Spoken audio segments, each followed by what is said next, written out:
نبينا محمد وعلى آله وأصحابه أجمعين.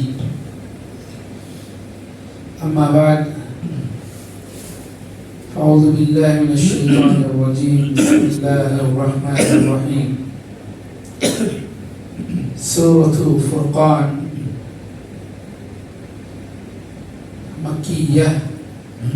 تبارك الذي نزل الفرقان على عبده ليكون للعالمين نذيرا الذي له ملك السماوات والأرض ولم يتخذ ولدا ولم يكن له شريك في الملك وخلق كل شيء فقدره تقديرا.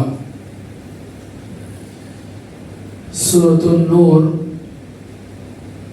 ختم ہوئی ہے اور سورۃ الفرقان شروع ہوئی. اچھا، سورۃ فرقان شروع کرنے سے پہلے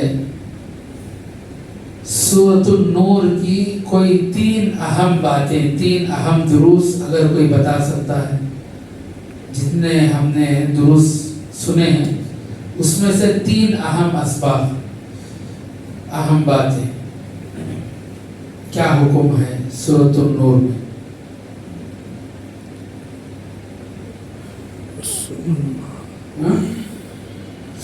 احکامات بھئی کس چیز کے احکام؟ اس چیز کے گھر کے آداب میں اور رشتہ داروں کے گھر کے آداب اور رشتہ داروں کے گھروں کے آداب، کہ کس وقت داخل ہونا ہے، کیسے داخل ہونا ہے، سلام کر کے، اجازت لے کے، اور کن اوقات میں، تین اوقات میں داخل نہیں ہو سکتے. یہ پہلی چیز. دوسرا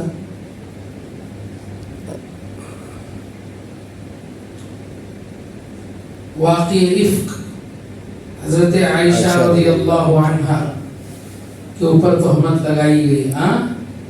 تو اس واقعے سے اللہ تبارک و تعالیٰ نے ساری امت کو کیا سبق دیا کہ پاک باز عورتوں پر تہمت کسی بھی صورت میں نہیں لگانی چاہیے. تہمت نہیں لگانی. دوسرا. تیسرا سبق کیا ہے؟ آیا سورت کے شروع میں ہی تھا الزانیۃ والزانی فاجلدوا کل واحد منہما 100 جلدہ. زانی مرد اور زانی عورت کے لیے کتنے کوڑے برسائے جائیں گے؟ 100 کوڑے برسائے جائیں گے اگر وہ غیر شادی شدہ ہے. اگر شادی شدہ ہے تو درگزر کر گاؤں سے درگزر کریں گے. پورا بولیے. اگر شادی شدہ ہے تو انہیں رجم کر کے ختم کر دیں گے، مار دیں گے. غیر شادی شدہ ہے تو اس کے لیے 100 کوڑے برسائے جائیں گے اور 1 سال گاؤں سے در بدر کر دیں گے. اگر کوئی شادی شدہ ہے تو اسے پتھروں سے مار کر ختم کر دیں گے، رجم کر دیں گے. یہ تین چیزیں سورہ نور سے ہمیں اہم چیزیں معلوم ہوئی. پہلی چیز زانی مرد اور زانی عورت کی کیا سزا ہے اور وہ کتنی بری بیماری ہے. الخبیثات للخبیثین، خبیث مرد خبیث عورتوں کے لیے. اسی طرح مومن مرد مومن عورتوں کے لیے. جب زنا کا پورا حکم ہوا تو اللہ نے اس کے بعد یہ آیت نازل فرمائی. اس کے بعد دوسرا حکم کیا ہوا؟ اہم حکم واقع افک. واقع افک، حضرت عائشہ رضی اللہ عنہا پر تہمت لگائی گئی. اس کے ذریعے ساری امت کو یہ سبق دیا گیا کہ کسی بھی پاک باز عورت پر تہمت نہیں لگانی چاہیے. تیسرا سبق کیا ہے کہ آداب کے سلسلے میں شریعت میں کیا کیا چیزیں اللہ نے بتائی کہ کیسے گھر کے اندر داخل ہوتے ہوئے کن کن لوگوں کے گھروں میں آپ جو ہے ایسے ہی داخل ہو سکتے ہو، بس اجازت کافی ہے، وہاں جا کر کچھ بھی کھا سکتے ہو، اٹھا سکتے ہو. یعنی تکلف وہاں نہیں ہوگا. جس طرح دوسرے رشتہ داروں کے گھروں میں تکلف ہوتا ہے اس طرح آپ کے ماموں کے گھر میں، آپ کے پھپھو کے گھر میں، آپ کے خالہ کے گھر میں اس طرح کا تکلف نہیں ہوتا. لہٰذا اسی طرح آپ جا کر ان کے گھروں میں جا سکتے. اور اسی طرح والدین کے کمروں میں یا گھروں میں 3 اوقات میں داخلے کو ممنوع قرار دیا گیا. 3 اوقات کیا ہیں؟ ظہر کے بعد پہلا وقت کیا ہے؟ فجر سے پہلے. ہاں فجر سے پہلے. دوسرا وقت ظہر کے بعد کیا بولتے ہیں اسے؟ خیلولہ. تیسرا عشاء کے بعد. یہ 3 اوقات ایسے ہیں بغیر اجازت کسی کے گھر میں یا کسی کے بیڈ روم میں داخل نہیں ہونا چاہیے. اس کی حکمت بھی بتایا کہ کیوں داخل نہیں ہونا. یہ 3 اہم اسباب ہیں. کئی اسباب ہیں یاد رکھنے کے لیے. یہ 3 اسباب آپ کو کافی ہیں. اچھا سورۃ فرقان یہ مکی سورت ہے. فرقان کا مطلب یہ ہے کہ حق اور باطل کے درمیان فرق کرنے والا. ہاں فرقان کا مطلب حق اور باطل کے درمیان فرق کرنے والا. اللہ نے فرمایا تبارک الذی نزل الفرقان علی عبدہ لیکون للعالمین نذیرا. وہ ذات بڑی ہی بابرکت ہے جس نے اپنے بندے پر فرقان نازل کیا, حق اور باطل کے درمیان فرق کرنے والی کتاب کو نازل کیا تاکہ وہ جہاں والوں کے لیے ڈرانے والا بنے. الذی لہ ملک السماوات والارض ولم يتخذ ولدا ولم يكن له شريك في الملك ولم يكن له شريك في الملك وخلق كل شيء فقدره تقديرا.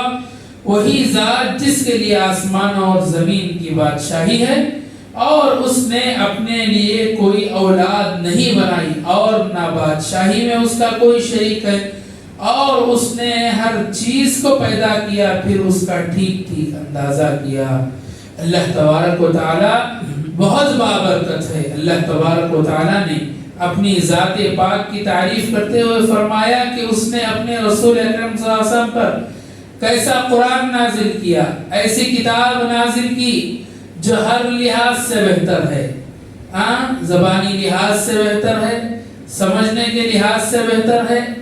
آپ دوسری کتابوں کو پڑھتے جائیں, کوئی سائنس کی کتاب لے لیں 5ویں 6ٹھی جماعت کی 5th 6th کلاس کی, آپ جو ہے ایک بار پڑھیں گے سمجھ میں نہیں آیا, 2 بار پڑھیں گے پھر بھی سمجھ میں نہیں آیا, ٹیچر سے پوچھیں گے سمجھ میں آ جائے گا, ختم, اس کتاب کی وقت ختم ہو گئی. لیکن قرآن مجید ایسی کتاب ہے 1400 سال پہلے سے علماء جو ہے اس کتاب پر لکھتے آ رہے ہیں. آج بھی جو ہے قرآن کے مسائل کبھی ختم ہونے والے نہیں. آج بھی علماء قرآن سے نئے مسائل کو ایجاد کرتے ہیں, نئے مسئلے کو جو ہے لوگوں کے سامنے لاتے ہیں. آپ بھی قرآن جو ہے اگر آپ ترجمے سے پڑھیں آپ کو ایک مسئلہ معلوم ہوگا, پھر کل پڑھیں دوسرا مسئلہ. اس طرح قرآن جتنا آپ پڑھتے جائیں گے اتنا آپ کے سامنے کھلتا جائے گا. یہ قرآن کی سب سے بڑی چیز ہے, اور جو ہے اللہ تبارک و تعالیٰ نے نبی کریم صلی اللہ علیہ وسلم پر ایسی کتاب نازل فرمائی جو حق اور باطل کے درمیان فرق کرنے والی ہے. الحمدللہ الذی انزل علی عبدہ الکتاب ولم یجعل لہ عوجا قیما لینذر بأسا شدیدا من لدنہ ویبشر المؤمنین الذین یعملون الصالحات ان لهم اجرا حسنا. سورۃ الکہف کے شروع میں اللہ نے فرمایا سب تعریف اللہ کے لیے جس نے اپنے بندے محمد صلی اللہ علیہ وسلم پر یہ کتاب نازل کی اور اس میں کوئی کجی نہیں رکھی, کوئی شک نہیں رکھا, بلکہ ٹھیک اور سیدھی بغیر افراط و تفریط کے اتاری تاکہ لوگوں کو سخت عذاب سے جو اللہ کی طرف سے آنے والا ہے ڈرائے, اور مومنوں کو نیک عمل کرتے ہیں خوشخبری سنائے کہ ان کے لیے نیک بدلہ بہشت ہے یعنی جنت ہے. اور یہاں فرمایا تبارک, وہاں فرمایا الحمدللہ الذی, یعنی سب تعریف اللہ کے لیے ہیں. یہاں فرمایا تبارک, وہ ذات جو بابرکت ہے, یعنی اللہ کی تعریف مختلف قسم سے کی جا رہی ہے کیونکہ اللہ کی تعریف کرنا ایک مومن کا عبادت ہے. ایک مومن کے لیے ضروری ہے کہ وہ اللہ کی تعریف کرے, لہذا اللہ کی تعریف جو ہے کئی جگہ پر آئی ہے. تو یہ جگہ پر اللہ نے بابرکت ذات سے کی ہے جس نے اپنے بندے پر فرقان کو نازل فرمایا.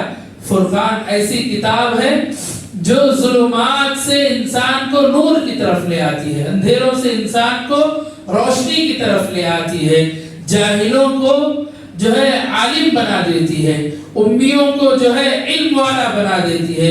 ایسی کتاب ہے جو زانیوں کو جو ہے پاک باز بنا دیتی ہے، ایسی کتاب ہے جو چوروں اور ڈکیتیوں کو امانت داری کرنے کا سبق سکھاتی ہے۔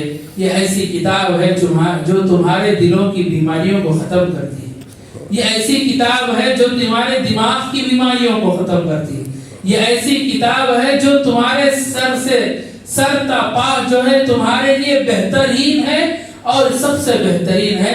اس کتاب جیسا کوئی کتاب نہیں ہے، اور یہ نبی کریم صلی اللہ علیہ وسلم کی جانب معجزہ ہے۔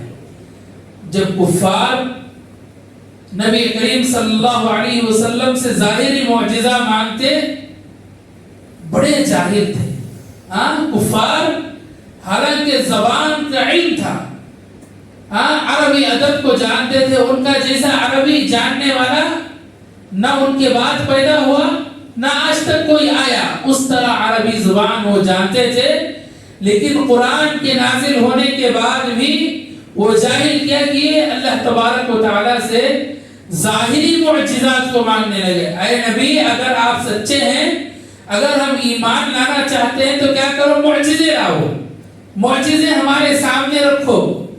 حالانکہ ان جاہلوں کو سمجھ لینا چاہیے تھا کہ جو راتوں میں وہ چھپ چھپ کر سنتے ہیں اور روتے ہیں، یہی تو سب سے بڑا معجزہ ہے۔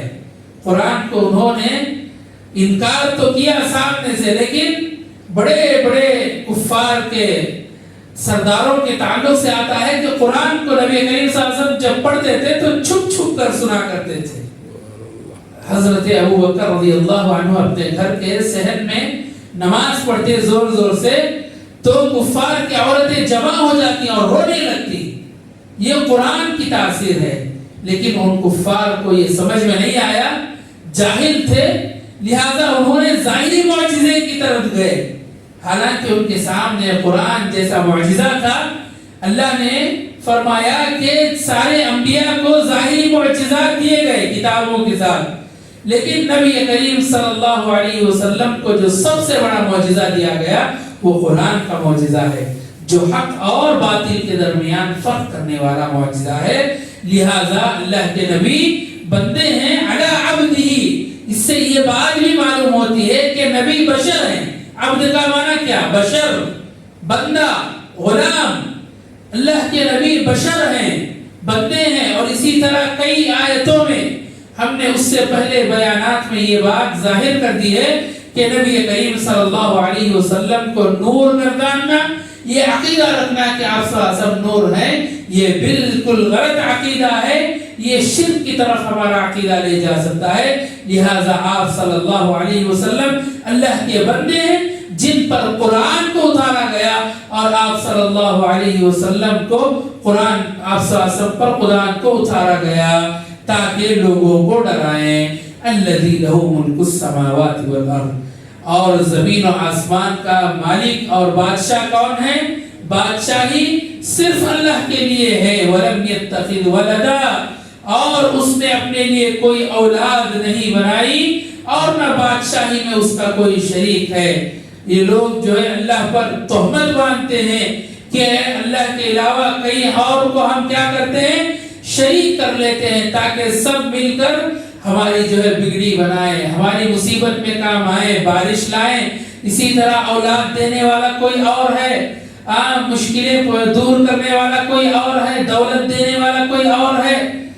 اس طرح کے مختلف شریکوں کو اللہ کے ساتھ جوڑ دیا اور کہا کہ یہ اللہ کے نعوذ باللہ اولاد ہیں۔ یا اللہ تبارک و تعالیٰ نے قرآن مجید میں واضح کر دیا، قل هو اللہ احد اللہ الصمد لم یلد ولم یولد ولم یکن لہ کفوا احد۔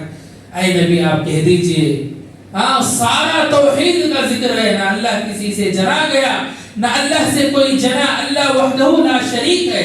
یہ ہمارا عقیدہ ہونا چاہیے۔ اس کے علاوہ کوئی عقیدہ ہے تو اس عقیدے کو جو ہے نہیں مانا جائے گا، شرک کردانا جائے گا اللہ کے پاس، اور شرک جو ہے اللہ تبارک و تعالی کبھی معاف نہیں کرتا. وَخَلَقَ كُلَّ شَيْءٍ اور اس نے ہر چیز کو پیدا کیا. یہ جتنے آپ فرشتوں کو اللہ کی بیٹیاں گردانتے ہو یہ سب جو ہے شرک میں آتا ہے. اللہ کے نہ کوئی بیٹیاں ہیں نہ کوئی بیٹے ہیں. اللہ تبارک و تعالیٰ نے ساری مخلوقات کو پیدا کیا ہے. فَقَدَّرَهُ تَقْدِيرًا پھر اس کا ٹھیک ٹھیک اللہ تبارک و تعالیٰ اندازہ لگائے گا. آخر میں اللہ سے دعا ہے کہ اللہ تبارک و تعالیٰ ہم تمام کو کہنے سننے زیادہ عمل کی توفیق عطا فرمائے. آمین. وآخر دعوانا الحمدللہ رب العالمین.